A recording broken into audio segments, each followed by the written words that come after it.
I'm Bob Nolan, SVP of Growth Science with Conagra Brands, and you're listening to the CPG Guys podcast. Hello and welcome to the CPG Guys podcast, set at the intersection of commerce and tech.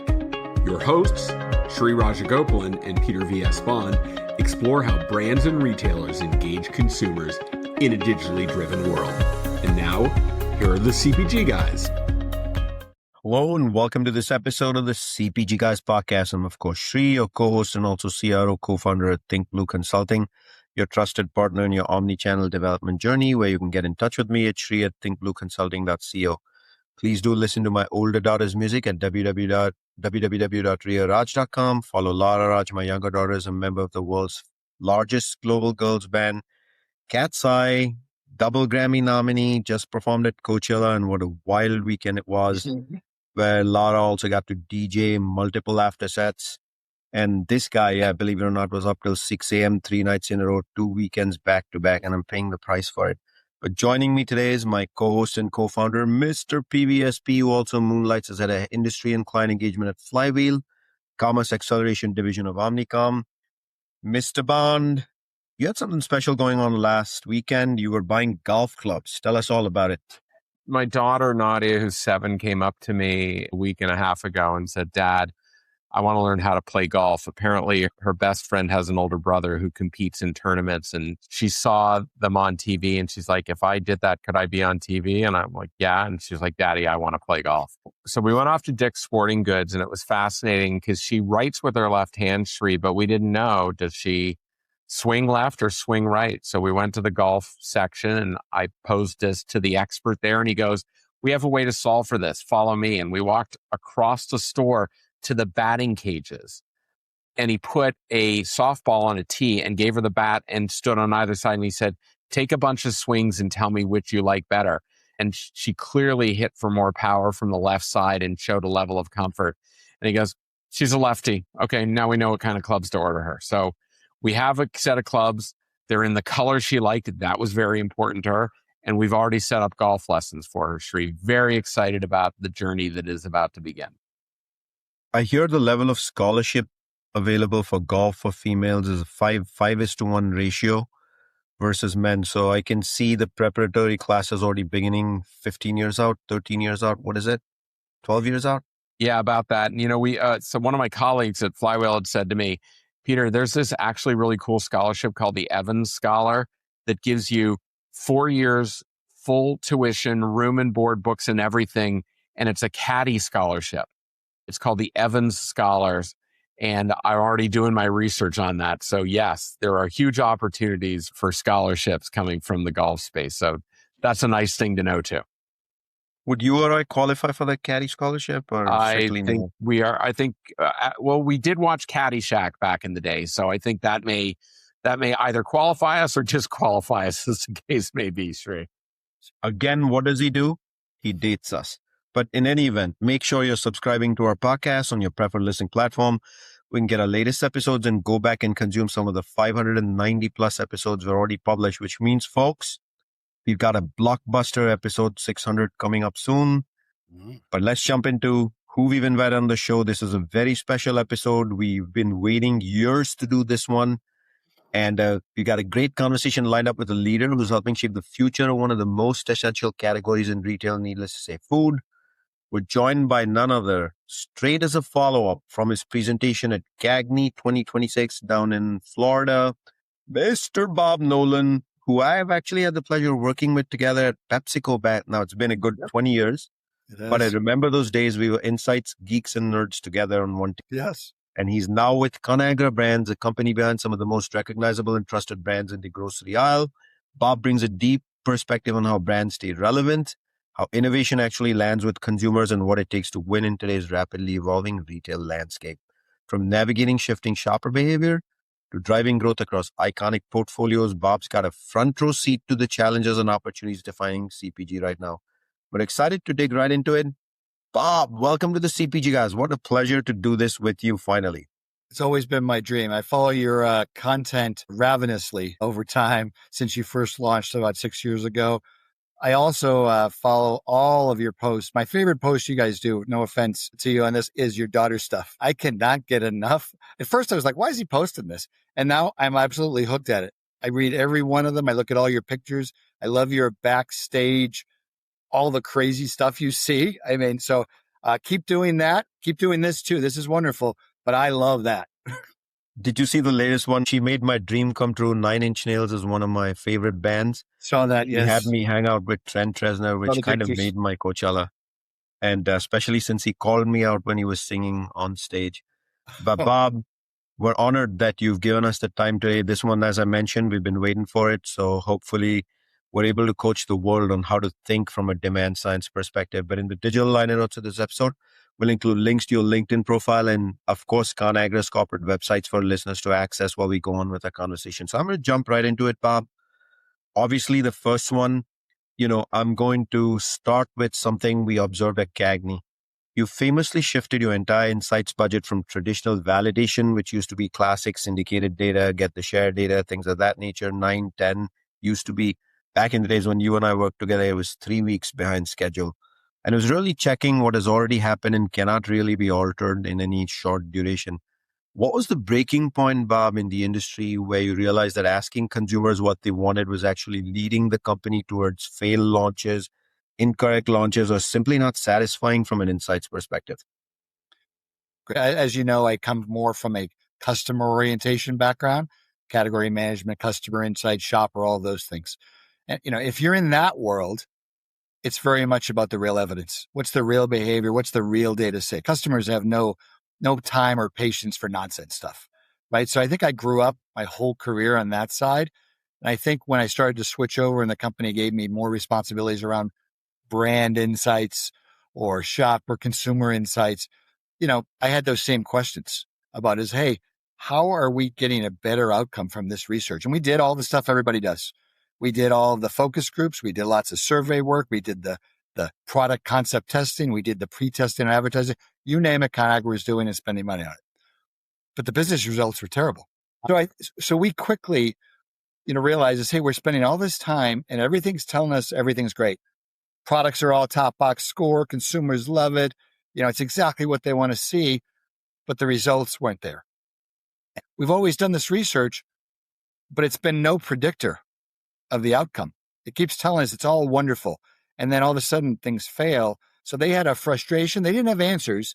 And for me, it was about leaning back on what I knew. So is there a more predictive way? Can we get better data? Can we get new data that lets us see over the horizon more? So that was really the start of our journey. And I have to say, I give them a lot of credit because they gave me the permission not just to do the new work, which we'd already started, but to retire the old work. Because I think that's, I know you guys are very familiar with a lot of the research methods that are out there in the world, and they give people a lot of comfort. They may not give them good answers, but a brand leader or a brand management person loves the fact that they have a score, and the score made the decision whether I launch or not me. And I think, in a world we're in, there's plenty of real evidence that will give us not perfect predictions, but at least will reduce the risk and give us choices that make more sense. But you also have to use your experience to make the decisions. We're never going to, I don't think, be in a world where the computers, the AI, give us the answer and we just do what the answer is. I think they're going to give us choices that we have to make as humans. Bob, welcome to the podcast. We're excited to have you here today. The answer you just gave made me think about every time I ask a large language model, what does it think of the idea I've come up with? It always tells me, that's brilliant. You're phenomenal. Of course that's going to succeed. And I'm a little skeptical. So I understand why you wanted to find something that was a bit more of an accurate predictor rather than relying on some old methodologies that may not actually get you the outcomes you're seeking. You've been quoted in the past as saying, and I love this, consumers don't do what they say they'll do. I always like to say that if you ask someone who they are, they'll probably end up describing the Brady Bunch family. But if you look what's in their basket, they look a little bit more like the Simpson family. In the context of your CAGNY 2026 presentation, I'd like you to specifically dig in on something you refer to as the validation trap. Exactly what is it, and why can that be dangerous for legacy CPG brands today? Yeah, I think and it's not the consumers are trying to mislead us or lie to us. Even though one of my favorite books is Everybody Lies, which I think illustrates a lot of this, but it's not intentional. They're lying to us. You ask people questions, they will give you the best answers they can. But we're pretty complex how our brains work. And I could ask all of us here, who's trying to eat healthier this year? And, we'd all say, oh, yeah, I'm trying to eat healthier. But if I actually got all your food service receipts, I got all your scan data, it might reinforce that or it might tell me a different story about that. I think people always have good intentions, but they always answer with their aspirations. And same with, what do you want? So we kind of, I would say, I know, I get quoted sometimes. They say we don't do any research at all. We still do some research to supplement and, like ethnographies and shop along, those types of things that are observational. But the two areas we've really tried to consistently avoid is asking you why you did something or asking you what you're going to do next. And I think that's where we really fall down. I could ask you questions around circumstances. Hey, how many people were at dinner last night? How much time did you spend? What appliances did you use last night? You can ask people and they'll give you answers and they're very accurate, especially in short-term memory on there. I can't ask you is like, why did you pick that for dinner last night? And you might justify that or get to some answer on there, but it just didn't lead us to outcomes that were positive. That research validated what we had in our minds. We think that people want this. Let's show them that. Let's ask about that. And then they'll tell us, oh yeah, we love that. That's exactly what we want. Or we would sometimes even go in with a blank slate. Hey, what's the next flavor you want to see? Right. And they'd give us all kinds of wild different answers. And then we'd find out in the marketplace, wow, that didn't sell at all.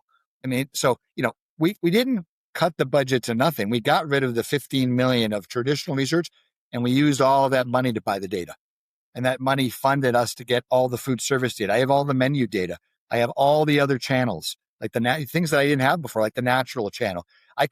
My goal is to try to see real behavior that's a little further over the horizon versus the old world. Let's look around myself on the shelf.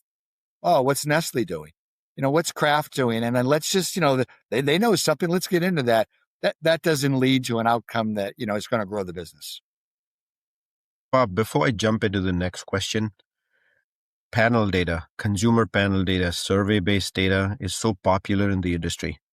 It's been around forever and people are using it left and right, like you said, to even incubate innovation and kind of self-justify many things, almost like a check the box.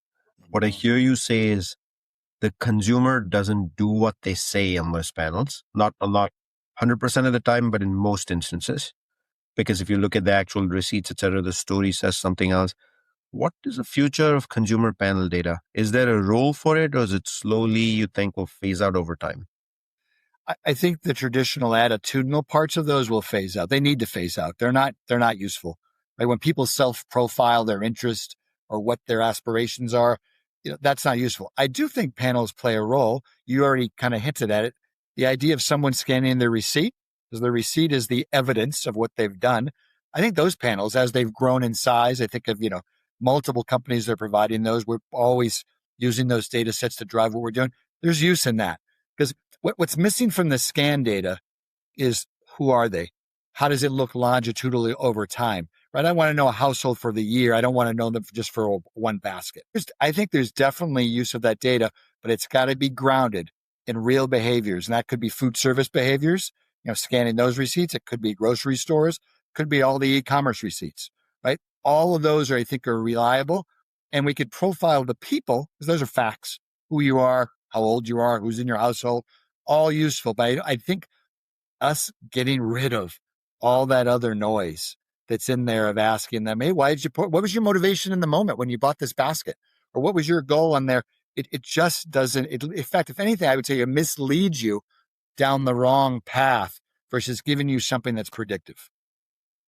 Bob, you're pulling me to ground earth. When I talk to Peter, I always profile myself as the Maharaja of Guy Pajama, but then my receipt says I'm a CPG guy on ground earth.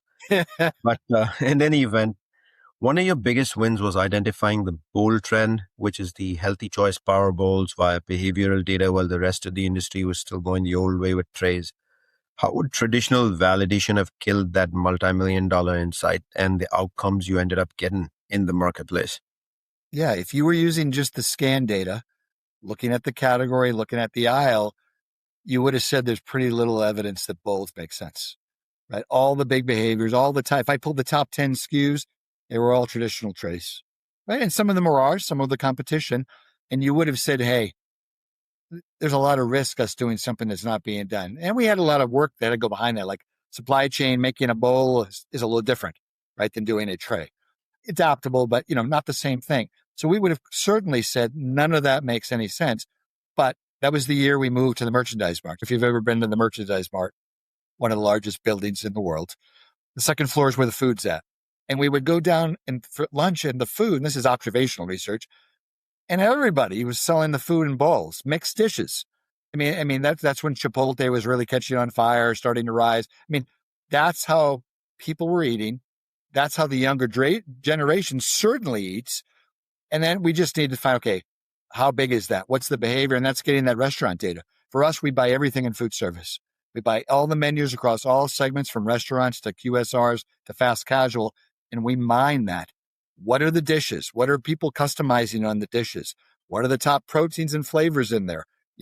All those attributes started to give us confidence that, hey, this bowl thing, while not in the store yet, is what everybody's doing. And that's, for me, real evidence is always going to trump looking back in the rearview mirror, as you said earlier. And for us, we launched in Healthy Choice with Power Bowls as the first thing. We quickly converted Marie Callender, a lot of the dishes, to bowls that made sense. Some things make sense in trays, right? And I will tell you this, there are consumers out there that like that component, especially older consumers, that component-based meal. You take that dessert out of the Hungry Man dinner for them, that brownie, they aren't going to buy a bowl, right? They're going to find something else that emulates that behavior. We found that out sometimes the hard way. So for us, knowing that audience, knowing where the future is going to be has been key to our success. And we quickly scaled that across the portfolio, right? So every place we brought a bowl, it's worked on every single brand. And it was also making the food right. I think the bowl alone probably wouldn't have gotten the job done. I think the other inspiration that we took from food service was the flavors, the global cuisines, the amounts of protein. We saw that clearly in food service at the same time. So if we had put in Salisbury steak in a bowl, I'm not sure that would have wowed Gen Z or the millennials at the time. I think the food also had to be modern and relevant. Peter, how I interpreted what he said, and I think this is an important one. If you want to fight for share in the category, you look at the past data, and then you're fighting for share. You're eating from the same pizza, and basically you're transferring one slice from somebody else. If you want to shape the category and grow share, then you don't stick to just the traditional old values. And the tray story is that validation trap. You are trying to shape the growth of the category and hence grow your share. Bob, I love the food court at the merchandise mart. Having worked there and eaten many times, what I can tell you is that as much as I love ordering from the diverse food options there, I always feel that magnetic pull down to the end to the Billy Goat Tavern. Really? I knew you were going to say that. Sucks me in. It just sucks me in. All right. So getting back to this discussion about research methodologies that actually help you with your understanding and measuring the outcomes, let's say you've moved away from those traditional methods and you've reduced your investment in those to zero or virtually zero. So what do you do now as a pre-flight to a major innovation, like you've recently introduced Rebel Roots Tallow Sticks and the Dolly Parton line, which you talked about at great length at CAGNY, without what would be considered the proverbial safety net of a focus group that everybody has relied on for time immemorial? All the work goes in the front end. So if I have all this behavior-based data, us mining that, us educating our brand and market partners on what it's saying, us debating, because there's still, even though it's real behavior data, there's still interpretation. There's still the storytelling that has to go along with it. What are we really seeing and where do the dots connect? So for us, all the effort is into that. We're super involved with the R&D team. So unlike where I've worked before, where the R&D team was kind of like a handoff and then they got back to you, we're intimate with those. They sit by us, the leaders right in the office next to mine. We're at our kitchens here in Chicago and Omaha all the time, going through and then trying the food, tasting the food, make sure that food does the job to be done that we designed. Because it's easy to stray from what the insights tell us to like, hey, we should compromise this, or maybe people don't want a bowl. Maybe it's just a tray with one compartment. It's easy to get off track based on kind of like, hey, we just do this thing well. So we stay, unlike kind of the research of the past where you would lop the research over the fence or lop the scores over the fence and hope they came like, my team's involved in everything all the way to the end. And that's not just with the R&D, that's with the commercialization, that's with our sales teams, right? We've changed radically how we teach the sales folks about how to sell. We call it progressive selling, where they're using the same insights my team put together on why we're designing this. They're using that with the customer. Instead, I remember the old days when I was in some of the category jobs, people in sales would say, hey, why did we come up with this item? I'd be like, I have no idea. Do you not know? And we would guess why somebody invented this thing. We take the data from step one, everything we've talked about, it flows all the way through. So whether we're talking to the shopper marketing folks at a customer, they get to see, why did you do this? Who's it for? What's the job it's doing? What are the attributes people care about? We keep that fluid throughout the entire process. I can relate to why did we create that item, Bob? You and I probably 20 years ago debated that heavy enough, especially as we were putting into the marketplace. So I'm going to bring us back to traditional testing is now down to zero from what we've heard for you. How do you know pre-flight a major innovation like, I'm going to give some examples over here, Rebel Roots Tallow Sticks or the Dolly Parton line without the safety net of a focus group that I referred to? So for us, it's the confidence in all the design work we do. So, we're big proponents of jobs to be done, laws of growth, and those concepts. All of that goes into design. Our team helps write the brief. R&D executes it and we make sure it's on spec with the brand team, and then we launch it. And at first, when we converted this, you can see where the rub might be. People will be like, "Hi, it's what you just said. How do I know this is going to work?" Right? People were nervous about it. I need my score. I can't. You're telling me to invest in slotting and support on this, and I have no idea if this is going to work. From the top down, people are like, the work goes in getting it right. The work doesn't go into after that. So we get it right, and we still miss it. I said, is our hit rate dramatically better? It is. I mean, the industry, as you guys know, 80% failure rate for food launches over a 2-year time period. We've gotten that down to half of that. But we still have failures. Sometimes we're too early. Sometimes we make execution compromises that don't, bring it to life in the marketplace the way we want. So we're still not perfect by any means, but the hit rate's higher. And all that, getting rid of that validation is about being faster in the marketplace. For us, because you know how slow those tests are. You put it in, you need 4 weeks, 6 weeks. You got to get a read on it. You got to come in and try to interpret it. I mean, that's time we don't have. We're already working 2 or 3 years out on innovation on there. We just turned a huge success for us with the mega breakfast bowls in the marketplace. We turned it in 2 months from the insights and the data and the jobs to be done to on the shelf. So if we had validated that, we'd be another 6 months talking about it, debating what we learned from the validation. I mean, it doesn't make the product better to validate it. It makes the product better to get it right.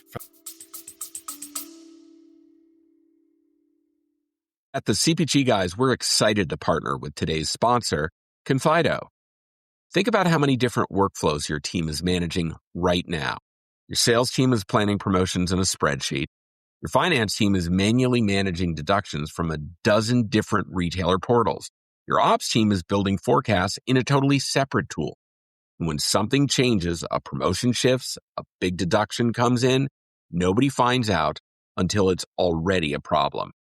Most CPG brands are running these processes in silos, and the cost isn't just time.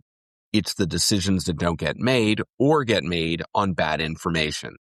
Confido is the end-to-end platform for CPG operations built specifically for brands to run all of it in one place. Trade promotion management, deductions, disputes, sales forecasting, demand planning, and retail analytics. When your trade events are connected to your forecasts and your deductions are automatically matched to your promotions, your whole team is finally working from the same picture. Over 200 CPG brands, including Olipop, Bear Bells, and Simple Mills, already use it. Go to confidotech.com/CPG Guys to learn more. That's confidotech.com/CPG Guys. Start. Couldn't agree more. Validation is a little bit more of an ego check versus assuring ourselves that we got it right from upfront, right? Can we talk about Project Catalyst to modernize Conagra through AI? Because you did speak about it at CAGNY. How does AI-driven demand science replace the human element of traditional market research? Are we reaching a point where the algorithm now knows the consumer better than the consumer knows themselves? There are a few things around that, Bob.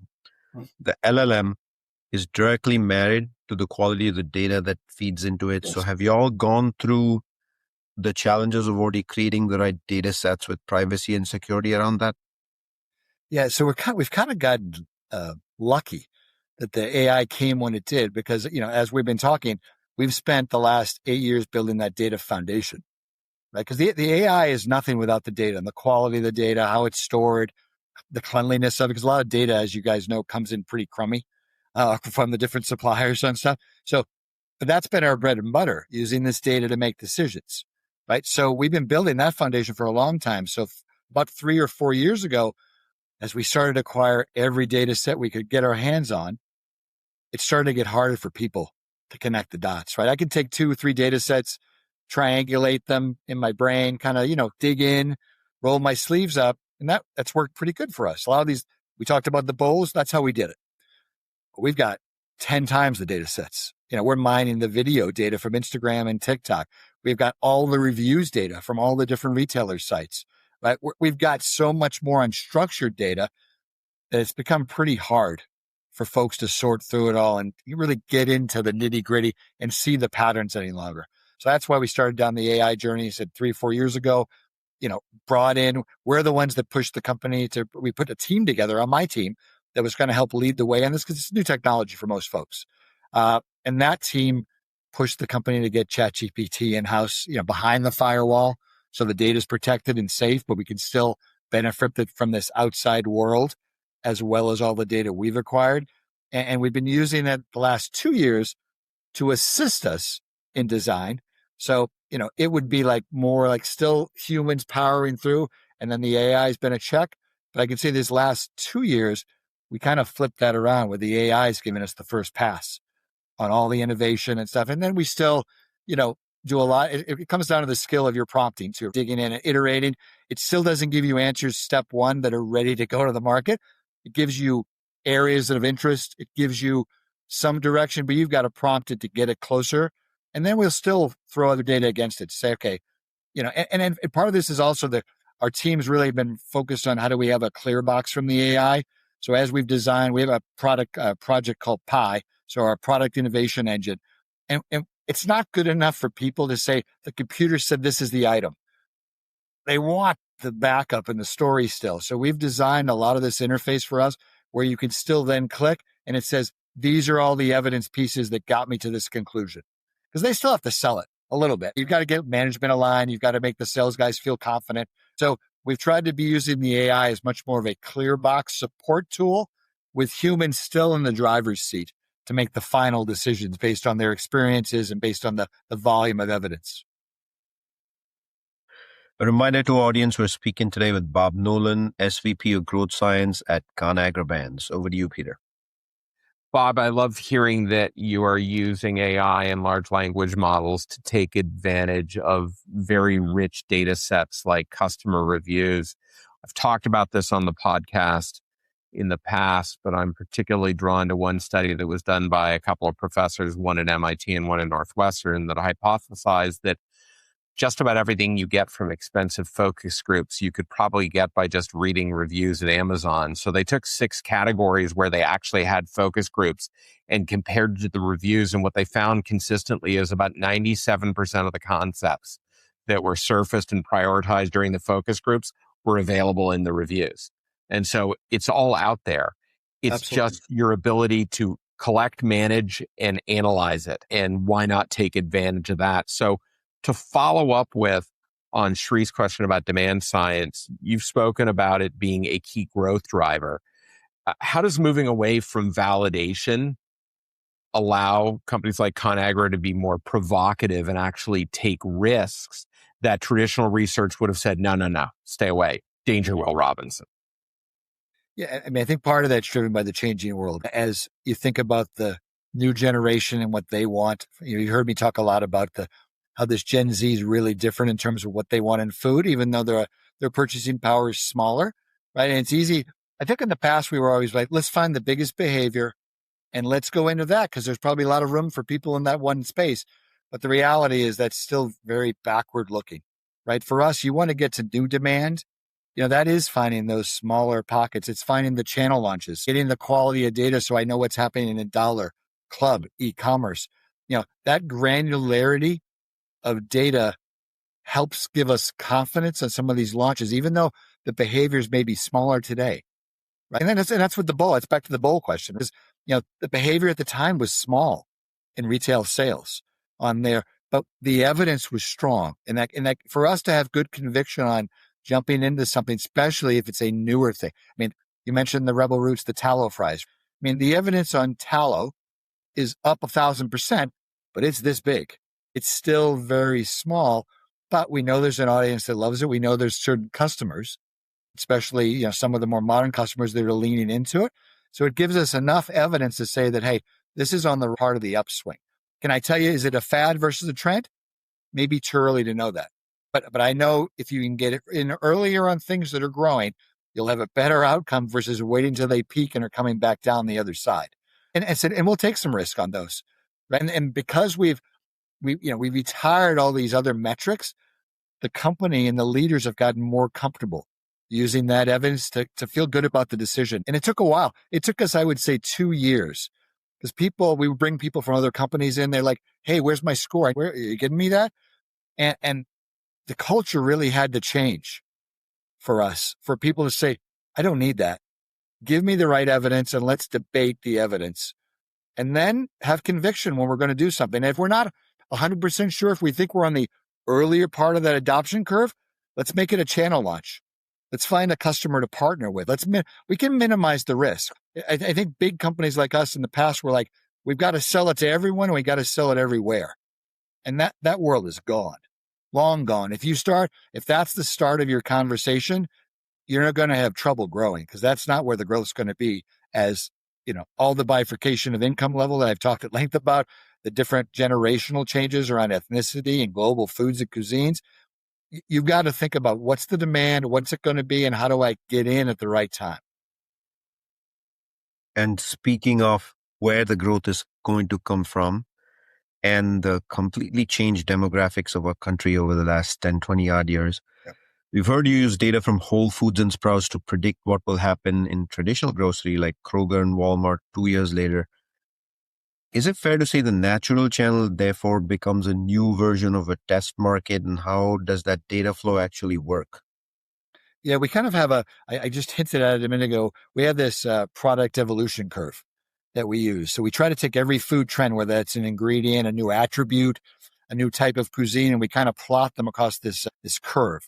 In the very beginning of the curve might be this exploration stage where it's like experimental restaurants. It's really out there. Or maybe you see it overseas. It's not even in the US yet. Maybe too early to get in. For us, the next one is really the understanding restaurants. So the discovery phase. What are restaurants doing? And then we start to look at, that's where the natural channel comes in. Right? Because we see, especially around health and wellness and new attributes, they typically emerge there in retail before anywhere else. Right? So we try to look at those as early predictors of, hey, we've seen people that are eating this food. They like this attribute. They're starting to purchase it. Still may be very small in some of these other channels.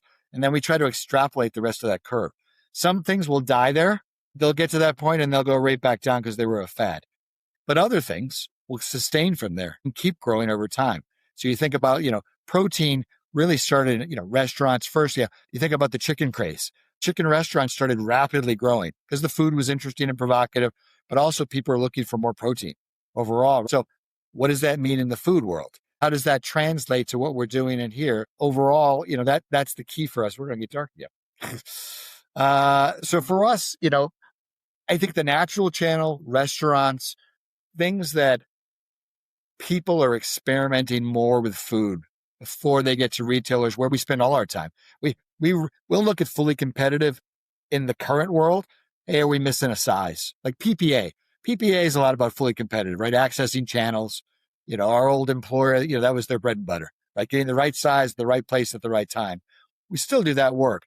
But when we're talking about innovation, it's all about looking over the horizon and finding the behaviors as they're still moving towards retail. Bob, when Sri and I were at CAGNY in 2025, it was readily apparent to us that Conagra and maybe one other company was set apart from everyone else, particularly around the whole GLP-1 phenomenon. Yeah. Most companies were either not talking about it or denying that it was having any impact on volume.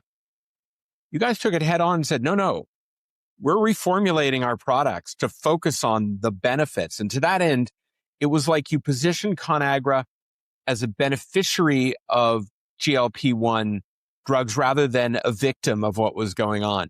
So I want to kind of understand the behavioral science that underpinned that, rather than, to the point I made at the beginning, these, asking someone, consumer surveys. How did it really help you realize that these users aren't eating less of everything, but are actually pivoting towards specific nutrient-dense frozen options, protein being a prime example of that?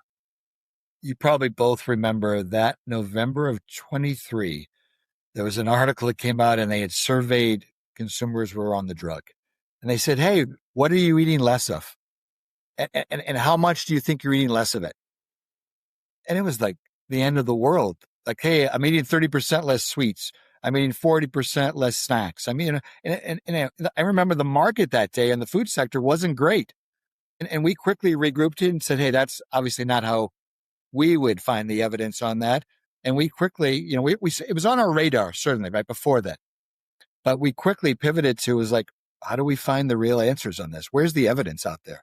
So we reached out to all of our partners and some new ones that were tracking receipt data, purchase data for people that are verified on the drug.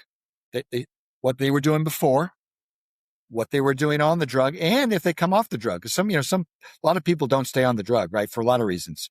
And then what's their behavior afterwards? And once we started getting that data, it took us 2 or 3 months to get our arms around that data. And, we didn't want to jump to conclusions, but we started to see a different story than what that survey had told everyone. We started to see, yes, there's some winners and losers across that. The food overall is not that much different. They're eating a little bit less food. And you might be surprised. I just got the latest data on this yesterday. You might be surprised they actually spend more on food than folks that aren't on the drug. A little bit. But that's not what I, would have expected. But that data led us to the conclusion saying, okay, there's some winners and losers in our portfolio here. Winners, thankfully, single serve meals, frozen appetizers, frozen vegetables, also great. So that made sense. These people are looking for portion control. They need more protein. They need fiber and stuff to keep their gut moving, right? It's one of the things doctors tell them to eat. We were all a little surprised. We started seeing hey, they're eating more meat snacks and less salty snacks. Because if you eat less calories, every calorie needs to have a purpose. Because you're not craving really anything. So it's like, how do I make sure my body's working? They're drinking more energy drinks because their energy is not as high as the calories coming in or less. They're looking for more nutrition. They're eating bars. So we started to see clear winners. And every time we got the data set to this day, because we get this every month, it's been pretty consistent. Same on the downside. Unfortunately, some of the down categories have been very inconsistent too. Traditional sweet baked goods, candies, cookies. One of the ones that's getting crushed in the data every time we see it is alcohol. And unfortunately, I have friends that work over in the business. I'd say a double whammy, right? Because they're getting the generational change, which is not great, and then the GLP-1s on top of that. So, but there's consistencies. There's some categories that really aren't affected too in the middle. So for us, it gave us confidence saying, okay, this isn't the end of the world for our portfolio, but how might we lean in then? And are there opportunities on some of our brands to reformulate and change them? Yet the first part of any new trend is do we have products that meet that demand right now? And how do we make sure people know about that? We can do e-commerce for that.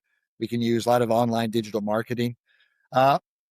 Does the product have the right communication? So that's when we added the on-track badge to Healthy Choice. We didn't need to change the products at all. They had everything I just talked about. But maybe consumers were buying them more already, but maybe we could help them on that journey. And then the last step for us is like, is there any new food or redesigned food? Like, is there something we should add fiber to? We got a lot of protein in this product.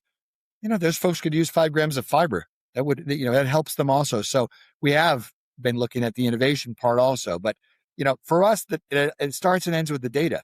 If we didn't have that data, I don't know what the panic would have been, right? I think we would have, really struggled. It's like, hey, maybe we should reduce the cost of products. Maybe it's about trade. We would have been on the wrong path. The real evidence of real behavior is the truth that you need to figure out how to market. So validation takes months. Social trends happens in minutes, if not days. How's the depth of validation increase your speed to market? And talk to us a little bit about the use of social data as well, especially Instagram, TikTok, things of that nature. And then any examples of idea to shelf timeline that would have been impossible using the old model of validation and syndicated data. Yeah, I'd say we're still building muscle around going faster. Big companies, it's still, how do you streamline the process? We've gotten a lot better at it. And when we put our mind to it, we can get something from really the evidence in the marketplace to launch in a few months, especially for a channel that's open, doesn't have a reset time and those things. But we still have muscle to build in that space. I think in the past we would have done all that research work, and we wouldn't have been able to react to the trend fast. We mine the TikTok data. So, the thing I love about TikTok, certainly the funny cat videos, that's number one. But number two is that it's all about demonstrations. It's like people making the recipe, show me how easy it is. It's about clothes, it's about toys, about all those things. And for us, how do we, if a trend rises really fast, how do we convert that quickly? It could be a new flavor, could be a new ingredient. How do we convert that to the marketplace faster than we have before? We take all my team tracks the top viral recipes off TikTok. We take that and we partner with our chefs. And we have a session with them every quarter where they make all the recipes. They go through and we get to see how hard was it to make, if it's an ingredient item, could we transfer it to frozen food? And we talk about, okay, is that trend staying? Are people still downloading that recipe? Are they buying the ingredients? We look for more evidence. The TikTok maybe is the cue for us, but we still want to make sure there's supporting evidence behind that. And then our goal is to get to the marketplace with that. I said more and more frequently, it's through different channels because we can execute fast in those new channels that are emerging. But it's also providing the context and the evidence for our sales folks to go get the customer excited about it. We were at the salesman, we showed them all the videos where these products came from. The original viral video said, hey, it had this 10 million views. And because they're not always exposed to all that. And for them, they can show those videos to their buyer and say, oh, cow, I didn't know that, but wow, that's interesting and exciting. And it gives us more evidence to sell what we're doing. Bob, I think you just reinforced something that we say on the CPG Guys all the time, which is if you're a marketer, if you're in innovation and you don't have TikTok and Instagram on your phones and you're not exposed, you don't have to be out there posting. You don't have to be a creator. But if you're not seeing what's happening, you're missing so many opportunities that can grow your business. You have to be aware of what consumers are talking about. You got to be careful, though. I will add to that. My wife has not appreciated all the clothes I'm ordering her from TikTok and all the other things. She sampled the food with them, but I get so sold in the moment, and then you have to click the button. I just hit a button, and then that thing's at my house. I'll tell you this: the other thing is, I was laughing the other day. You're talking about erroneous market research information. I saw an interesting prediction that said that there would be a debilitating impact on the laundry detergent business because GLP-1s would cause people to buy smaller clothing sizes so they wouldn't need as much laundry detergent. I don't know if I can draw a causal link to exactly that. I think I'm going to pour the same amount into the receptacle at the top of the washing machine, regardless of how much clothing I'm putting in there. I think you're absolutely right. But hey, Bob, who's going to love who's going to love your purchasing clothes on the TikTok shop. As funny as it is, at the time of this recording, episode out in the marketplace is Patrick Nomensen from TikTok shop, who gave us a pretty deep rundown of how it's done and why there is so much activity going on in TikTok shop. But anyways, back to you. Well, food's coming. There's a lot. People are already using. When I got married, somebody gave us a Betty Crocker cookbook. We didn't know how to cook, and sometimes we'd like, what are we going to make? We went to that. Everybody nowadays is going to TikTok. What's the trending recipe? And I think for food, it's going to quickly convert to clicking that button to fulfill that order from whatever your favorite supplier is on e-commerce. So right now, it's not so much food, maybe some specialty D2C food, but it's going to be just a moment, and we're going to be ordering full recipes ready to go. Yeah, I think a lot of it comes down to the nature of what the product is. Like we were talking with the CMO of a major non-alcoholic ready-to-drink beverage business last night. Let's be honest. You still have to think about supply chain and shipping freight for beverages in TikTok shop is not ever going, at least in the foreseeable future, is not going to be a viable commerce channel of any meaning to certain companies. So you have to be a little realistic about that. But let me close this out, Bob, because I think you can offer some good advice to other brand managers and innovators out there that are still have trepidation about launching innovation without the proverbial green score from the blue chip testing agency. What's your message to them about the risk of not evolving past the old mechanism of validation? Yeah, I think it comes down to finding the right evidence, having a lot of debate around that evidence, because you can lead to many different conclusions and outcomes, and then having confidence in your experience. And I think in the past, people didn't want to be on the hook. I think the scores were a safety net saying that, well, I launched that because of that score. I knew it was a bad idea, but the score was good. I think people have to have confidence. We hire great people here at Conagra. They have amazing experiences. Use those experiences, combine them with what we're giving you on the evidence, and make the call. And sometimes we'll be wrong, but let's do it fast then. Let's fail fast, learn from what we missed. Was it execution? We didn't understand the marketplace correctly, and then move to the next thing. And I think that took us a while. That people change, the type of people we hired, the backgrounds, it took us a while to get a culture where that's the way to do it, right? And you're not going to be judged on that. You're going to be judged on how fast and the body of work that you launch in the marketplace. Innovation's been our bread and butter. And I'd say that's because we've been not afraid to jump into things and try things.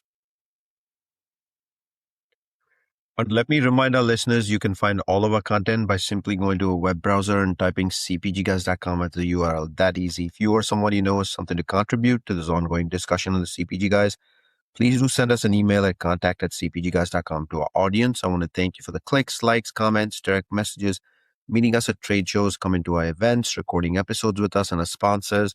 Thank you, thank you, thank you. We are grateful for you. The show doesn't exist without all of you. You work with us all year, and we're grateful to have you as your audience and partners. Peter, fun doing this with you again. Give me that big takeaway.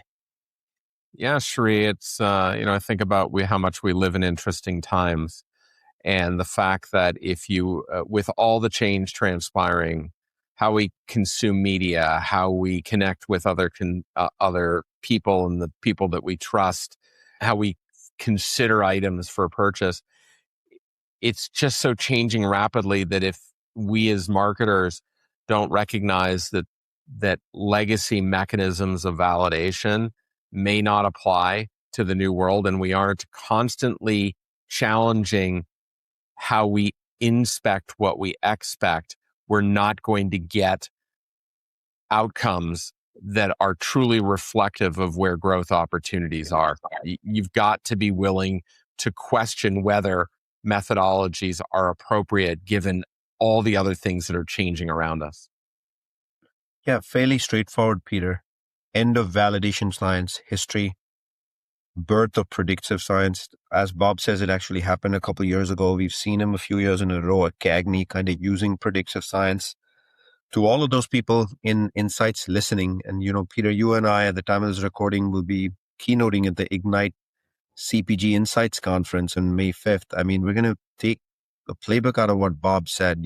Predictive analytics is the way to go, and validation is more a check the box, ego satisfying, and a little bit of CYA, in terms of that's why I did so, because the base score for this was expected to be A, B, and C, So, maybe we can, with the way the world has changed and volume growth has completely metamorphosized over COVID and in a post-COVID world where you can't take anything for granted, and the factors influencing the outcome at the shelf, online, offline, are so significant. The traditional syndicated only mechanisms of validation are a thing of the past, and I'm going to say actually dead for the most part.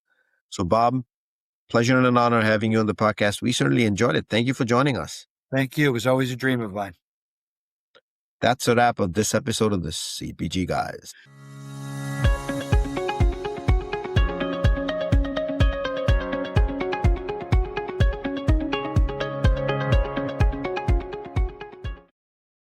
The content in this podcast episode is provided for general informational purposes only. By listening to our episode, you understand that no information contained in this episode should be construed as advice from CPG Guys LLC or the individual author, hosts, or guests, nor is it intended to be a substitute for research on any subject matter. Reference to any specific product or entity does not constitute an endorsement or recommendation by CPG Guys LLC. The views expressed by guests are their own, and their appearance on the program does not imply an endorsement of them or any entity they represent. The views expressed by CPG Guys LLC do not represent the views of their employers or the entity they represent. CPG Guys LLC expressly disclaims any and all liability or responsibility for any direct, indirect, incidental, special, consequential, or other damages arising out of any individual's use of, reference to, or inability to use this podcast or the information we present in this podcast.